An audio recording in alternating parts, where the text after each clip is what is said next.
We're going to try something a bit different today in the Basics of Business channel. We're going to try and see if Neil and I can predict the future.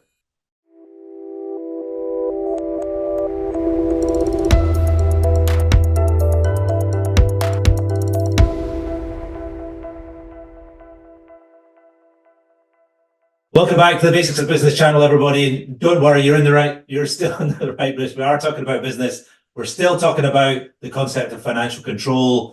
We've been through step one of the 3-step process to make sure your business has financial control, which is tracking. We're now going to move on to prediction and financial forecasting, which is we're really going to try and see if we can set up a system and have a system that lets us accurately as possible predict what's going to happen in the future. If you've not started your business, you go through exactly the same process of this, creating your business plan. If you have got a business, no matter what its size, this is what we do to try and predict what's going to happen in the future. Yeah? Yeah, absolutely. I mean, I think, whether you're just starting out, whether you've been in business for a long time, people want to have some form of financial forecast. And a lot of the time that will come with business plans if you're trying to raise investment or debt. But actually, it's just a very good, sound business practice is to have a forecast of this is what we are expecting to happen in the future. And I've got we're going to run through a fairly simple P&L model and cash flow model so that we can show people how you can build something out that works and just gives you the sort of basic information of what is going to go, what you are expecting to go on in your business over the next however long that is. We're going to do one for a year, but equally what we're going to do is run through a simple spreadsheet so that actually even if you're at day one, so you haven't got information tracked because you haven't done anything yet, then you still though can have a simple forecast. So we're starting off here then with the forecast. In my view, you always start with the P&L because that is actually the easiest thing to do. The cash flow sort of comes from the P&L. And P&L just standing simply for profit and loss. Yeah. So you're predicting how much revenue am I going to generate? What costs will I incur to generate that revenue, which is the cost of sale or direct cost to give you a gross profit? Then what expenses will I incur? Am I going to make a profit or a loss? So we've sort of done this as if it was, a startup business. So it's losing money to begin with. And then as the sales increase, the overheads don't increase by proportion, the cost of sales do, and so on. So again, at its basic, one line of revenue, one line of cost of sales, one line for all your expenses. You could be as simple as that. What we've done here is then said, actually, of course, you could have various types of revenue and whether that's different types of products or services, whether that's different geographic locations, whatever it is you want to track. Again, there's two aspects to it. One is by breaking it down, does that make it easier to predict? So, I've started my business and I'm selling my own services as a graphic designer and I'm going to grow that line, and that's how I think that line's going to grow, and then it's going to peak because there comes a point when there's only so many hours in the day. So that's what I'm doing. Revenue 2 could be a junior designer. I'm going to employ a junior designer. They won't earn as much, but then I'll get a second one and a third one or whatever.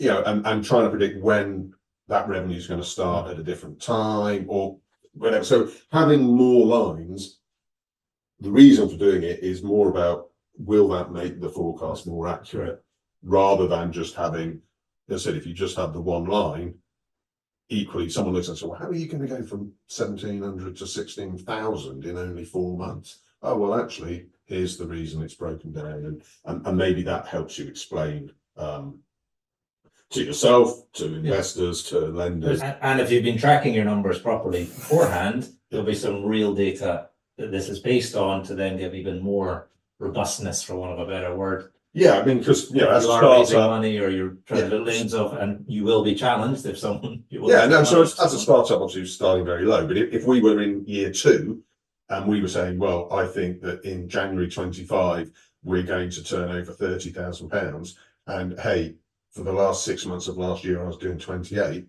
Well, that seems like that's not a huge stretch to think you might do 30. How are you going to do that? Well, I'm going to put the prices up of this revenue stream but I'm not going to put the prices up of that one, or whatever it might be, that would, give people confidence that that's a realistic forecast. This is obviously, as a startup, is based on all assumptions, but the more as you go forward, being based on good historic data is very helpful. And any assumptions that you're doing, you'd record them there, so that anyone who's just looking at this would see. It's probably the earlier the stage of the business, there are probably more assumptions in there than the later, because the later is you can almost just go, this is based on lots of historical data, etc., and track record, which is then much easier to. And it depends on what you're hoping to do. If you've been running the business for years and it turns over the same amount month in, month out, you still, is your assumption is I'm just going to carry on doing what I'm doing, or my assumption is I'm going to put the prices up, I won't lose any customers, my turnover will increase by 10%. So similar sort of thing, having a record here. And the other bit about having the assumptions, as you said, other people can then have confidence that your forecast is likely to be achieved, but also for yourself in 6 months' time, a year's time, when you're looking at what did we do, looking at, well, why did I think I was going to suddenly go 2.5, 5, 10 so quickly? The assumption was X, Y, and Z was going to happen, but actually it didn't look like that. It ended up being something very different, which will then may help you. Next year I'm going to launch another type of service or product. That one grew much slower than I expected, so that's what I'll assume is going to happen. Or that grew much slower than expected, I'm going to put more money into upfront marketing and promotion to get the growth quicker. Or that grew much quicker than I expected, and I almost couldn't cope, I'm going to do a soft launch because I don't want to get caught out again. So again, having good historic data with the assumptions allows you to, as I say, hopefully better predict what might happen. And we've gone through our videos before of the tracking element, as I say, and we'll put the link into the screen there of that first stage of the tracking. Second stage, we're now predicting and moving on to the expenses. So again, instead of just having one thing, that wouldn't be very helpful. So again, what am I going to be spending money on? So we've got things here for, that we're going to be borrowing money. So there's going to be some costs. We need an accountant or a bookkeeper. There's going to be some consultancy. We're going to have some legal costs up front because we've got to get our terms and conditions done or contracts drawn up. So again, just trying to predict on a month by month basis what those costs would be. And you can add in whatever you want into the spreadsheet, whatever works for your business and makes sense. These are just examples, but you can just add rows, change rows to what they are. And you can have that as many lines as you want, as much breakdown as you want, giving you then the total, and then you predicting whether you're going to make a profit or a loss over the course of the year. The next part of any forecast, once you've got the P&L there, that's great. You can, over time, I'm making profitability from this. You would actually be able to work out what your break-even point was. So in this case, it looks as if it's going to be around about 20,000 a month is your break-even, because at 23,000 you're making 4.5 grand, and at 16.5 you were losing. Obviously, it depends on the mix of the revenues and things, but you can start sort of, again, not necessarily predicting anything better, but knowing that actually if my prediction is wrong and I end up going 16.5, 17, 18, 20, I'm going to be losing money for longer. And that would be an important thing of knowing, actually, I've got to hit that figure to. Correct. I mean, that April 24 there looks like a big month, because that's the month where we see. So if that doesn't happen, there's a bit of, there's some alarm bells going. It looks great in the graph, but looking at that and focusing in on April 24, if that roughly 10 grand jump doesn't happen, we've got some dark profit and loss things. Start to happen, exactly. So what will that mean? So the next stage from the P&L, from the profit and loss, would be, what does that mean cash flow wise? So what I've done here again is a very simple spreadsheet, which is linked to the profit and loss. So here the assumption is customers will pay on 30 days and we pay suppliers straight away. So sort of worst case thing, but we're a startup, no one will give us credit, and all our customers want credit. So this is then simple formula, just saying, right, But if they're going to pay on 30 days, everything in January will get paid in February. So that's just what that has happened there. It's just moved, is effectively taken the profit and loss account and said that money, that 28 won't be received until January 25 and everything else will come in. So that is effectively why we're going to receive 220,000 and not the 248. We're going to pay everything straight away. So those costs, again, that is just linked to the P&L, the profit and loss account. So we're paying everything in the month it happens. If you do get credit, then you can just do the same thing up here. If you have a particular customers that want to take 60 days to pay, again, you can very easily just predict, well, when am I actually going to have to pay that money out? When am I actually going to get that money in? And you can bring that in there. We've got a line there for output VAT. So if you are VAT registered, and in this case, this business is turning over more than the VAT threshold, so would need to register for VAT at some point. I've ignored it for now just to keep things simple. Likewise, down here, the VAT on these costs. So, you know, if what you're buying has VAT on it, we leave these as the cost to you, which would be the net of VAT. You'd then have your VAT here. And the line for HMRC is on a quarterly basis. You'd have to do a VAT return and you'd have to work out how much you had to pay over. So that sort of then gives you down the sort of cash from operations. And then there are other things that are sort of not part of the operation of the business. So have you received any loans? Have you received any investment? Is there other income or other money that you're receiving elsewhere? Are you making loan repayments? Have you bought any equipment or any capital costs? Are you paying dividends to yourself? In this case, I've put an example in of a rent deposit because you're renting stuff. That would be something that is not part of the sort of operation costs, so it gets shown separately. So then we can see our cash movement for the month is that line there. We've got cash brought forward, we've got nothing. I've started it with nothing. So then what cash we carry forward? And as you can see, that builds up so that we, at our peak, we will be £110,000 overdrawn. And then we start, when we go profitable and the cash starts coming in, we gradually reduce the amount of money. So April's going to be a tense month for them. For this person, this business person, they're going to be looking at it because if that doesn't happen, if it doesn't, then obviously the risk is that that money required gets bigger and bigger. But they now can predict, right, where am I going to get that £110,000 from? Am I going to lend the company the money? Can I raise some investment? Can I borrow from the bank? Am I going to use invoice discounts or whatever? And we've got another video of sort of different sources of finance for startup businesses. But whether you're a startup or not, having this sort of what is the predicted cash movement? How much money am I starting with? What will that mean to my business? How much cash do I need? And because just being profitable is not enough. We end up on our P&L making a loss of £9,000.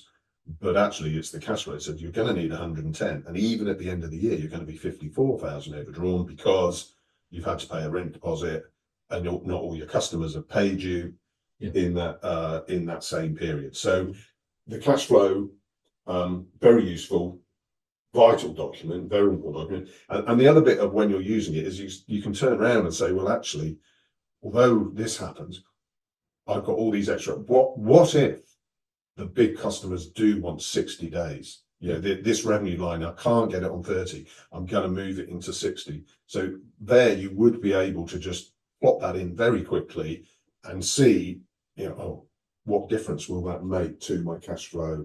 Can we try that now? So all you'd have to do is nothing's going to come in February. That's now going to be the January one, which is column C. You drag that along and suddenly everyone's taking an extra. So if we go back to the P&L, that 2.5 is invoiced in April. We're not going to receive the money until June. We can now look back here. Our 110, it goes up to 112. It takes longer for it to come back. And at the end of the year, we're now a bit further out on our cash. And it's one of the, I know we're showing the negative side of it here, but even just knowing that can give you a massive bit of confidence, as in, particularly if you've done the first part well of tracking, you'll know how to manage this. Without the tracking bit, this becomes more sort of figure in the air. Except if you've been down your tracking, you know your business well, you're maybe 3 or 4 years in, you'll have a great idea of how to solve this.